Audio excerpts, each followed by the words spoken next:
Willow Creek. Just the name sent shivers down your spine. Locals whispered tales, stories of the old Blackwood place, a grand Victorian mansion, now swallowed by overgrown vines and shrouded in shadow.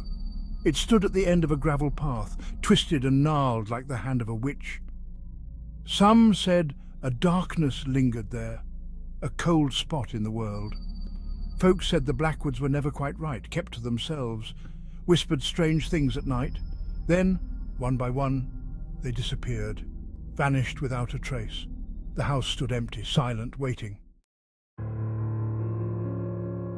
David, a young writer seeking solitude, saw an opportunity. Cheap rent, a quiet town, and an old house that seemed to hold stories of its own. It was perfect for writing his first novel, a place where he could focus without distractions. He ignored the whispers, the warnings from the townsfolk who seemed to know something he didn't. He didn't believe in ghost stories, dismissing them as mere superstitions. They were just that, stories, figments of imagination meant to scare children. He moved his things into the dusty rooms, unpacked his typewriter, and set up his workspace. The house felt cold, lifeless. It was as if it had been waiting for someone to bring it back to life. The first few days were uneventful. He wrote, undisturbed, enjoying the peace and quiet. David explored the creaking floors, the dusty furniture, the cobwebbed chandeliers, each step echoing in the silence. But soon he felt a presence, a weight on his chest that he couldn't explain.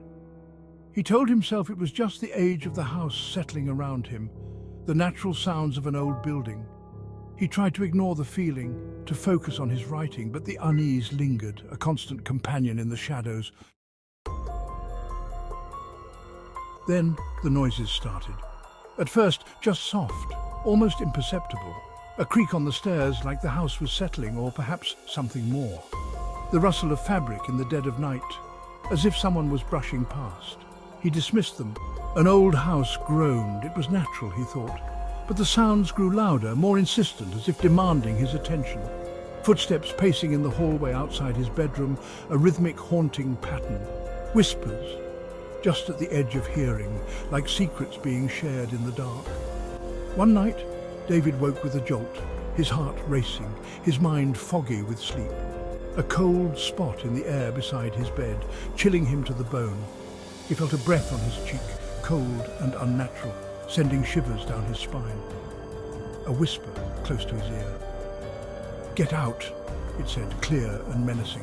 He sat up, heart pounding. The room was empty, but the fear lingered. He told himself it was a bad dream, a figment of his imagination. But deep down, a seed of fear had been planted, growing with each passing night as the whispers in the night continued. Days turned into weeks. The events escalated. A book flying off a shelf, smashing against the wall, the scent of lavender, thick and cloying, appearing out of nowhere. One night he saw her. A fleeting glimpse at the end of the hallway, a woman in a white gown, her face obscured by shadow. He froze, heart racing. She turned as if sensing his gaze. Then she was gone, vanished into thin air. He couldn't deny it anymore. The house was haunted, but by who and why? He had to know more. He started researching local library, historical society, old newspapers.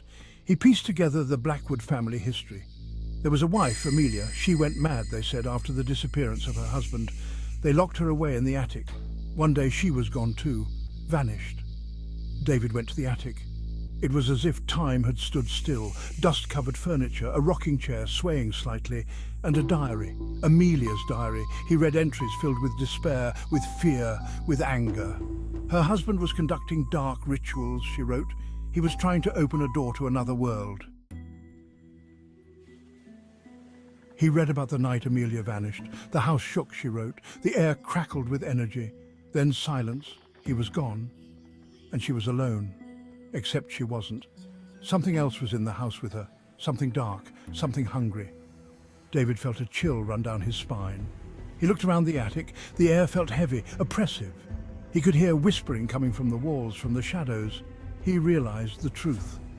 The house wasn't just haunted by Amelia, it was a conduit, a gateway to something else. He tried to leave. Desperation clawed at him as he twisted the doorknob, his heart pounding in his chest. The door wouldn't budge, no matter how hard he pulled or pushed, to flee the house, the town, the whispers. He sprinted through the empty streets, the eerie silence amplifying his fear. The town seemed to close in on him, every corner hiding unseen eyes. But every time he reached the front door, it slammed shut with a deafening bang. The windows wouldn't open, no matter how hard he tried. He was trapped, ensnared by the house's malevolent grip. He was now a prisoner in the house, just like Amelia. The whispers grew louder, echoing through the halls, filling his mind with dread. He could feel their presence, cold and unyielding. He could almost see figures moving in the shadows, reaching for him, their ghostly hands stretching out, trying to pull him into the darkness. His breath quickened, his pulse racing.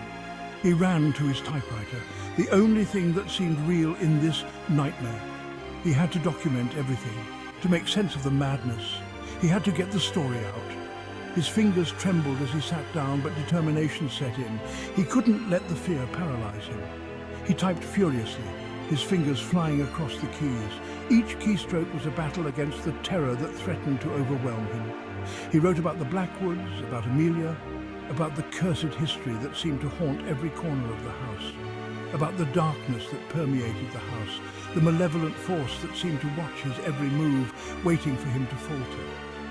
He wrote about his fear, his desperation, the overwhelming sense of doom that hung over him like a shroud.